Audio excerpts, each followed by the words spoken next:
자유한국당이 자체 조사에서 20, 30대층의 비호감 지수가 심각한 수준으로 나타났는데요. 이유가 무엇 때문일까요? 진단을 제대로 해야 제대로 된 처방이 나올 텐데요. 황교안 대표 요즘 고민이 상당히 깊을 것 같습니다. 예, 로댕에 생각하는 사람 옆에 이렇게 그려놨네요. 자, 아마 막말 논란도 20, 30대 비호감 지수 높이는데 역할을 하지 않았을까 그런 생각도 들고요. 자, 이런 논란 가운데 신상진 친정치특별위원장은 앞으로 막말로 이미지 실추하면 공천에 불이익을 주겠다 그렇게 얘기를 했는데, 그렇지만 요즘 들여다보면 자유한국당 막말에 대응하는 기조가 좀 달라진 것 같기도 합니다. 그전에는 사과했다가 징계하겠다 해서 좀 유야무야 했다가 요즘에는 아예 그거 막말 아니야. 그리고 막말이라고 보도하면 문제 삼겠어. 이렇게 나오는데 어떤 게 정답일까요? 과연 탈출구는 무엇일까요? 관련된 녹취 들어봅니다. 5.18 괴물 집단 이런 네, 발언은 네, 네. 아주 역사에 대한 이해도 없고 네. 정치인으로서 아주 그냥 해서는 안 될 말이라고 생각을 합니다. 네네네. 그런 발언에 대해서는 이제 제 개인 판단이라면 네. 좀 더 센 징계가 있었어야 된다고 생각을 하고 예. 저는 이제 부적절하다고 개인적으로 판단을 하는, 이건 이제 혁신위원장으로서가 아니라 개인적으로 부적절하다고 보는데 예. 근데 당연히 윤리위원회에서 3개월 당원권 정지, 그래서 당원권이 풀려서 다시 복귀가 되면 네. 이제 또 최고위원은 선거로 뽑힌 네, 거니까 네. 2월 달에. 예. 그래서 그것은 참 어떻게 막을 길이 없는 것 같아요. 그럼 지금 위원장님 말씀을 한마디로 정리하면 최고위원 복귀하는 게 부적절하지만 막을 길은 없다. 예, 그렇게 저도 생각합니다. 그럼에도 불구하고 작년 국토위원회 위원장 선거에 났을 때부터 저에게 위원장 임기가 1년이라고 말해준 분은 없습니다. 국회법 규정이 상황이나 필요에 따라 그때그때 바뀌는 관행은 이제 바로 잡아야 할 것이라고 생각합니다. 안녕, 위원장님. 예산도 부탁합니다. 아직도 버티는 거야? 궁금한 거 갖고 왜 그러고. 올해 힘줄처럼 한번 버텨봐. 뭐 당에서는 좀 물러나야 되지 않냐 이런 얘기가 많은 것 같은데 어떻게 보세요? 그렇게 못 들었는데요. 그건 아닌 것 같다. 네.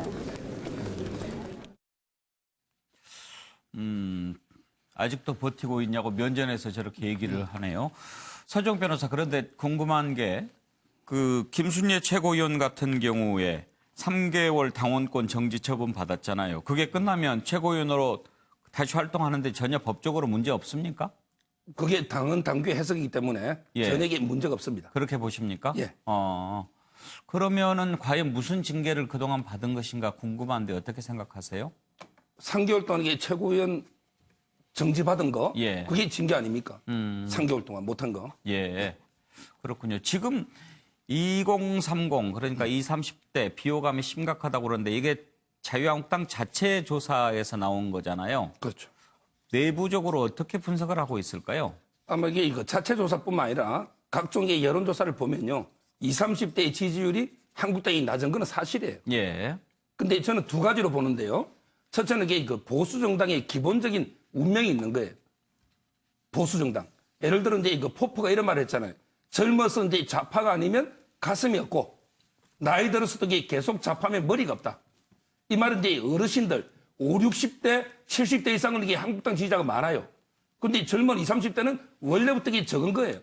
최근에 새삼스러운 일이 아니고 20, 30대 젊은 층은 보수 정당을 기본적으로 진보 정당을 더 선호하는 거는 모든 나라의 보편적인 현상입니다. 그래서 저는 이제 그게 하나 일반적인 원인이고, 이제 두 번째, 물론 이게 자유한국당의 잘못도 있어요. 자유한국당이 좀 더 젊은 세대들의 어떤 구체적인, 현실적인 정책, 뭐가 어려움이 있고 이게 정책 대안으로 진정성 있게 접근해야 되는데, 제가 보기에 청년 정책이 안 보여요. 따라서 이게 실질적으로 뭐가 도움되는지, 취업이나 최근의 모든 면에서 좀 더 진정성 접근하는 노력은 필요하다. 이렇게 봅니다. 서정 변호사가 자유한국당 대변인이 아니라서 다행이다 이런 생각이 듭니다. 지금 그렇게 얘기하면 20, 30대 듣기에 어떻겠습니까? 그럼 우리 계속 비호감 가져도 괜찮다는 얘기냐 이렇게 들릴 수 있어요. 그래서 이게 밑에 제시했잖아요. 밑에 보면 이게 원래 지지 실질적인 안 하는 정책으로 20, 30대라는 말씀처럼 들릴 수 있어요. 근데 보편적으로 어르신들 예. 좀 이게 연세 드신 분들은 보수 정당을 지지하고 예. 그래서 한국당의 지지율이 50대 이상은 이게 민주당 앞서는 여론조사도 많잖아요. 제가 그 점을 지적하는 겁니다. 그래요? 꼭 문제 없다는 것처럼 들려서 김성환 평론가는 어떻게 들으셨어요? 그 황교안 대표가 작년에 낸 책이 있어요. 예. 황교안의 답. 그러니까 청년층에게 어떤 답을 줄 것인가 고민한 것을 책으로 묶어서 냈어요. 그 책을 굉장히 좀 저는 어떻게 과연 청년층한테 접근을 하려고 했을까 그게 궁금해서 책을 읽어보니까 좀 실망했습니다.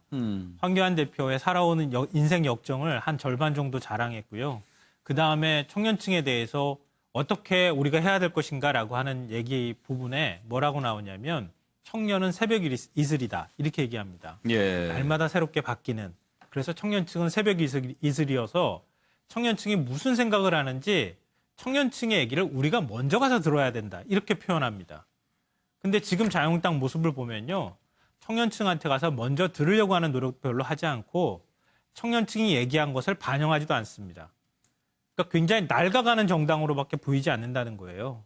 도대체 청년층이 왜 자유한국당에서 멀어지고 있는지 지금 서정욱 변호사도 얘기했지만 원래 진보와 보수는 그런 겁니다. 이런 식으로 지금 생각하고 가는 것은 아닐까. 그러니까 그렇게 가면은 자유한국당은 영원히 청년층하고 대항 못해요. 그러니까 최소한의 들으려고 하는 노력조차도 지금 하고 있지 않다.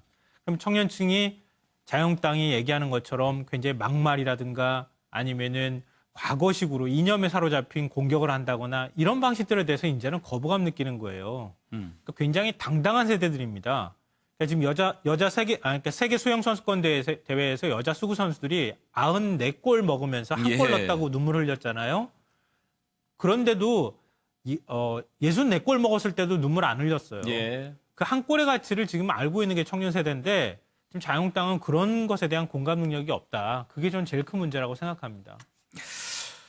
그래요. 김영준, 만약에 20, 30대 원래 우리 편 아니야 이렇게 생각한다면 처방이 나올 수가 없죠.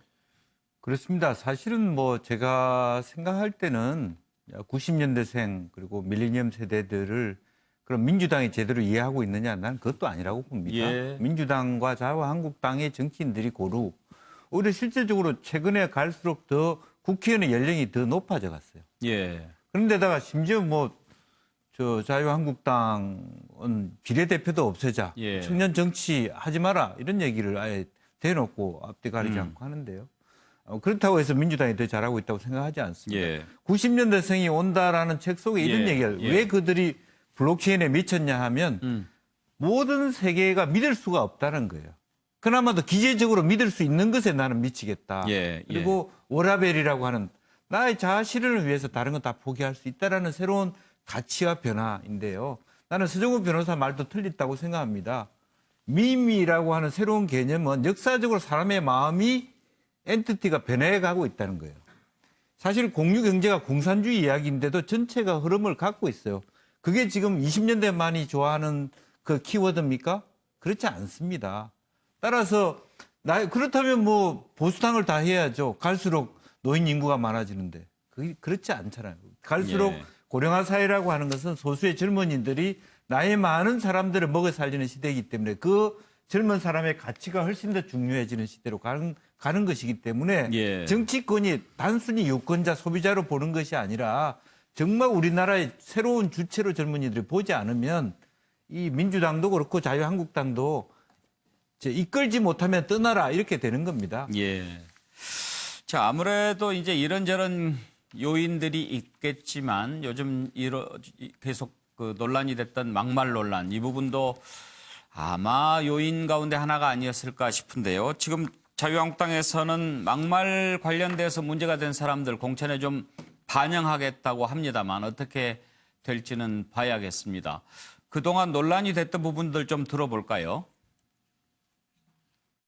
종북 좌파들이 지금 판을 치면서 5.18 유공자라는 이상한 괴물 집단을 만들어내면서 우리의 세금을 축내고 있습니다. 제가 어쨌든 사과드리고 저는 이제 말씀드린 게 이제 국민들이 알고 싶어하는 명단 공개 말씀드린 거예요. 제가 일부 이제 그 단어를 갖고 이제 많이 제가 공격을 받았습니다만은 그것은 제가 아주 좀 더 정제된 언어와 성숙된 품격 있는 자유한국당의 의원이 되겠다는 각오로서 다시 한번 말씀을 드렸고요. 운명인지 숙명인지 제가 자유한국당의 최고위원 타이틀을 달고 이 자리에 섰습니다. 모두 여러분의 덕입니다. 저는 당연히 당의 결정에 순연하게 따르겠습니다. 최고위원 그 자리에 대해서 그거는 아직 그런 얘기는 아직 들은 바 없고요. 어쨌든 제가 입장문을 통해서 여러분들이 알고 싶어 하시는 부분은 추후 입장문을 통해서 말씀드리겠습니다. 5.18 유족들이나 이런 그만하시죠. 예. 자, 최수영 교수 의견 한번 들어볼까요? 참 저도 참 저걸 보면서 그 박명호 사무총장이 이제 그렇게 얘기를 했어요. 박명호 사무총장이 이제 다 제도적으로 우리 법조인들 의견 다 들어보니까 아무 이상 없다. 이게 정치적 결단이다 이렇게 표현해서 복직을 허용한다 이런 식의 취지의 얘기를 했는데 그게 굉장히 잘못된 거죠. 정치적 결단이라는 거는 제도나 관행에 따르는 그런 게 정치적 결단이 아니라 손해를 보지만 다른 길로 가더라도 큰 앞으로 미래를 보고 가는 걸 정치적 결단이라는 겁니다. 이거는 관습적인 행위에 불과한 거를 왜 정치적 결단이랍니까? 거기서부터 좀 잘못됐다고 보는 거죠. 예. 최소한 이 문제에 대해서는 당이 조금 좀 엄격하게 나서야 될 필요가 있습니다. 무조건 기울어든지 운동장 탐만해서 할 게 아니라 말이라는 소통 도구가 국민에게 어떻게 다가가는지 그 중대한 가치를 알아야죠. 그 점에 대해서는 조금 더 한번 심대한 고민이 있어야 될 거로 봅니다. 예.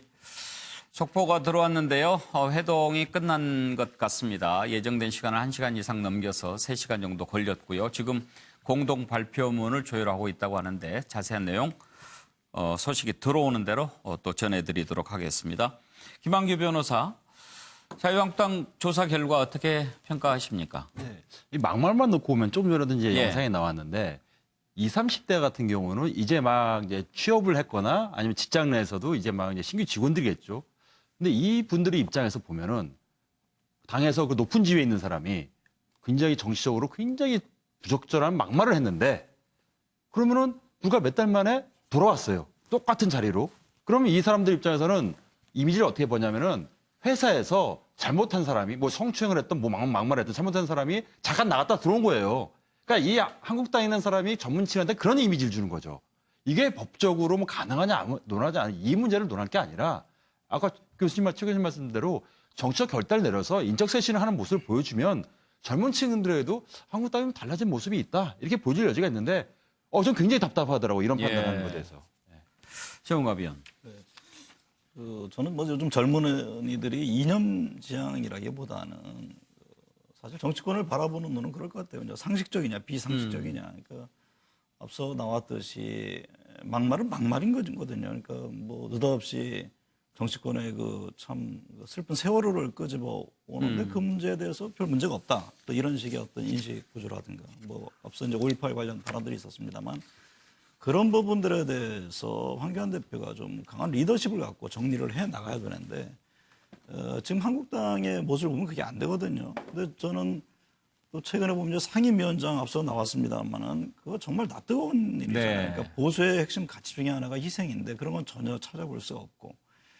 차라리 과연 이런 상황에서 인적 쇄신이라는 게 될 건지 그럼 청년층을 위해서 만나서 돌아다니면서 얘기 듣는 것이 다냐.